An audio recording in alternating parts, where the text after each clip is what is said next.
ನಮಗೂ ಗೊತ್ತಿಲ್ಲ. ಸೆಕೆಂಡೋ, ಥರ್ಡೋ, ಫೋರ್ತೋ ಈಗ ಅನೌನ್ಸ್ ಮಾಡಿದಾರಲ್ಲ, ಚಿನ್ನ ಕೊಡ್ತೀನಿ, ಗ್ಯಾಸ್ ಕೊಡ್ತೀನಿ, ಸಂಬಳ ಕೊಡ್ತೀನಿ, ಸೀರೆ ಕೊಡ್ತೀನಿ, ವಾಲೆ ಕೊಡ್ತೀನಿ, ಜುಮ್ಕೆ ಕೊಡ್ತೀನಿ ಅಂತ ಎಲ್ಲ ಹೇಳಿದ್ದಾರೆ.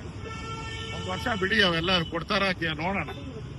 ಆಮೇಲೆ ಫಸ್ಟ್ ಸರ್ಕಾರ ಮಾಡ್ಬೇಕಲ್ಲ, ಸರ್ಕಾರಕ್ಕೆ ಅವ್ರಿಗೆ ಬೆಂಬಲ ಎಲ್ಲಿಂದ ಬರುತ್ತೆ, ಕಾಂಗ್ರೆಸ್ ಅವರು ಯಾವ ರೀತಿ ಅವ್ರಿಗೆ ಬೆಂಬಲ ಮಾಡ್ತಾರೆ, ಇದೆಲ್ಲ ನೋಡೋಣ. ಅದಾದ್ಮೇಲೆ ಅದಕ್ಕೆ ರಿಯಾಕ್ಷನ್ ಮಾಡ್ತೀವಿ ನಾವು. ಒಟ್ಟು DMK ತೊಲಗ್ತಲ್ಲ, ಹಿಂದುತ್ವವನ್ನ ತೊಳಿತೀರಿ ಅಂತ ಹೇಳಿದಂತ DMK ಅವರ ಮಗ ಯಾರೋ ಸ್ಟಾಲಿನ್, ಅವರ ಸುಪುತ್ರ ಉದಯ್, ಅವ ಹೇಳ್ದಲ್ಲ, ಇಬ್ರು ಸ್ಟಾಲಿನ್ ಮನೆಗೆ ಹೊರಟೋದ. ಹಿಂದುತ್ವದ ವಿಚಾರಕ್ಕೆ ಬಂದ್ರೆ ಯಾವ ಗತಿ ಆಗ್ತೈತೆ ನಿಮಗೆ ಅಂತ ಹೇಳಿ ತಮಿಳುನಾಡು ಜನ ತೋರಿಸಿದ್ದಾರೆ. ಹಿಂದುತ್ವದ ವಿಚಾರ ಕೆಣಕಿದ್ರೆ ನಿಮ್ಗೆ ಯಾವ ನಾಯಿಪಾಡು ಇಲ್ಲ, ನಾಯಿಪಾಡ್ ತರ ನಿಮ್ಮನ್ನು ಮಾಡಿದ್ದಾರೆ ಇವತ್ತು. ಅದಕ್ಕೆ ಎಚ್ಚರಿಕೆ. ಇನ್ಮೇಲೆ ಹಿಂದೂ ವಿಚಾರದ ಬಗ್ಗೆ ಮಾತಾಡಿದ್ರೆ ಇದೇ ಗತಿ. ಯಾರ್ಯಾರು ಮಾತಾಡ್ತಾರೋ ಅವ್ರೆಲ್ಲರಿಗೂ ಇದೇ ಗತಿ, ಸ್ಟಾಲಿನ್ನೇ ಗತಿ. ಚುನಾವಣೆ,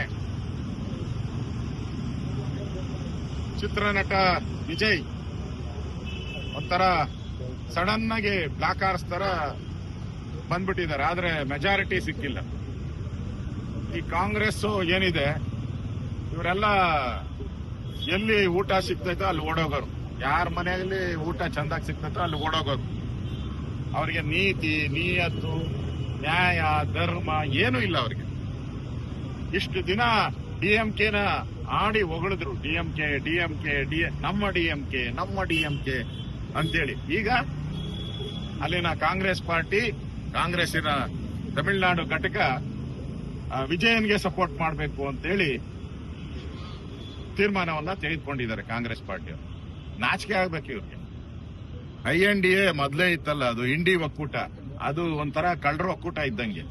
ಈ ಕಳ್ತನ ಗೊತ್ತಾಯ್ತಲ್ಲ, ಯಾರ್ಯಾರು ಎಗರ್ತಾರೆ ಅಂತ ಗೊತ್ತಾಯ್ತಲ್ಲ. ಅದರಿಂದ ಇಲ್ಲಿ ಕಾಂಗ್ರೆಸ್ ಅವ್ರನ್ನ ನಂಬೇಡಿ ಅಂತ ಬಹಳ ದಿನದಿಂದ ನರೇಂದ್ರ ಮೋದಿ ಅವರು ಹೇಳ್ತಾ ಇದ್ದಾರೆ. ಅದರಿಂದ ಈಗ ತಮಿಳುನಾಡಲ್ಲಿ ನಡೀತಾ ಇರೋ ರಾಜಕೀಯ ಬೆಳವಣಿಗೆಗಳನ್ನು ನೋಡಿದ್ರೆ ಕಾಂಗ್ರೆಸ್ ಪಾರ್ಟಿ ಮತ್ತು DMKಗೆ ಕೈ ಕೊಡುವಂಥದ್ದು ಸ್ಪಷ್ಟವಾಗಿ ಕೈ ಗುರುತಿದೆಯಲ್ಲ, ಅದು ಕೈ ಗುರುತಲ್ಲ, ಅದು ಕೈ ಕೊಡೋ ಗುರುತು. ಇವತ್ತು DMKಗೆ ಕೈ ಕೊಡೋ ಗುರುತನ್ನ ತೋರಿಸ್ತಾರೆ ಅವರು. ನಾಚಿಕೆ ಅವ್ರಿಗೆ. ಕಾಂಗ್ರೆಸ್ಗೆ ಒಂದು ಸಿದ್ಧಾಂತ ಇಲ್ಲ, ಒಂದು ನ್ಯಾಯ ನೀತಿ ಇಲ್ಲ, ಎದ್ದೆತ್ತಿನ ಬಾಲ ಹಿಡಿಯುವಂಥದ್ದೇ ಕಾಂಗ್ರೆಸ್ಸಿನ ಧರ್ಮ.